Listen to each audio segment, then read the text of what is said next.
Hello friend, welcome to Markham's Arkham. The 80s, 15, porn mags, the hot neighbor next door that you think should give you a blowjob before she heads off to college. It was pretty much every kid's childhood in the 80s. And that brings us to summer of 84, the 2018 film directed by not one but three directors, Francois Simard, Anouk Wissel, Johan Carl Wissel, and starring Graham Vercher as Davy Armstrong, Judah Lewis as Tommy Eats Eaton, Caleb Emery as Dale Woody Woodworth, Corey Gruder Andrew as Curtis Faraday. After suspecting that their police officer neighbor is a serial killer, four teenage friends spend their summer spying on him and gathering evidence. And as they get closer to discovering the truth, things get dangerous. Ooh.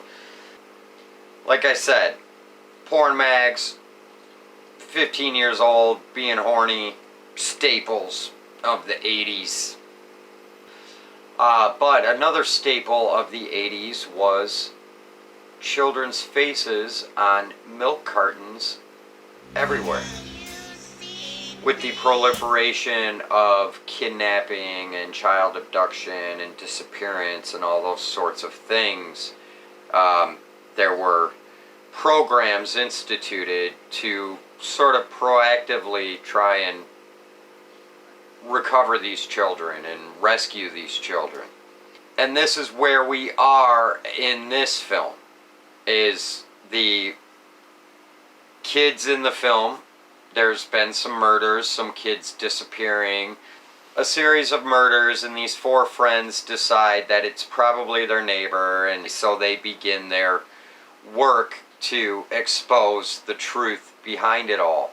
There's no real authenticity here if you're looking for an 80s retro throwback film. The soundtrack seems kind of labored, like it doesn't really win you over as an authentic 80s feel, the whole appeal of it and everything. It's just not there. The kids, all four of them, look like they're supposed to be another actor from an 80s film. The dialogue, the plot is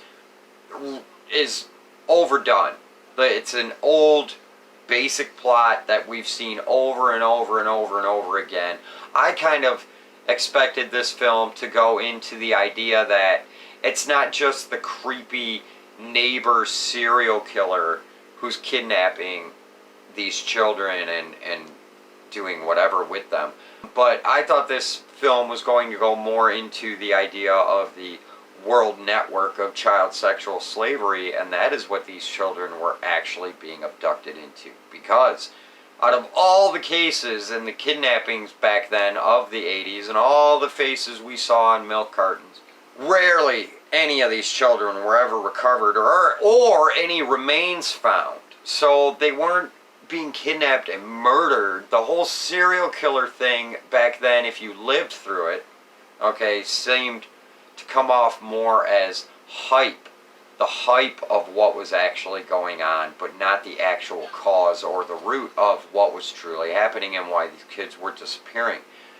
The milk carton initiative was the first sort of broadcasting of what was actually happening out there in the world and how it seemed to be getting worse, but was it? Was it any different? Was it any worse? The 80s started to bring awareness. So, I thought this film might dive into that a bit and say, no, it's not your typical, it's not your basic, overdone, stereotypical plot of the neighborhood serial killer, your neighbor next door being a freak. Nothing felt genuine about it being set in the 80s. Nothing felt authentic about that. One interesting thing about this film, actually, is that it wasn't too graphic, and it really didn't get that graphic until the end of the film, where the killer goes after two of the four friends, and he murders one of them in the end. And that is the most graphic scene in the whole film. And then he leaves the other one tormented, saying that he's going to come back one day when he doesn't expect it, and that he needs to always be looking over his shoulder because he will come back one day and get his revenge upon him, and he leaves him there. And so the kid is left tormented throughout the rest of his life, looking over his shoulder, wondering when this guy's going to return to kill him. That was decent. Leaving him with that torment, that fear, that apprehensiveness of going out and feeling like you're free every day and living your life. That was the greatest thing this film had to deliver. The idea of that really getting under your skin and getting to you, and this guy being so sadistic in that way, this killer. Click that like and subscribe button and share. It's a free way to show your support. Small click for you. It means a lot to me, friend. So please tell everyone about it. Tell Graham, tell Davey, tell Judah, Tommy, Caleb, Dale, Corey, Curtis, the hot older neighbor girl next door, Francois, Anouk, Johan, and everyone in between. Until next time, I will be seeing you again. Much peace, love, and light to all of you. Take care of yourselves out there. Peace.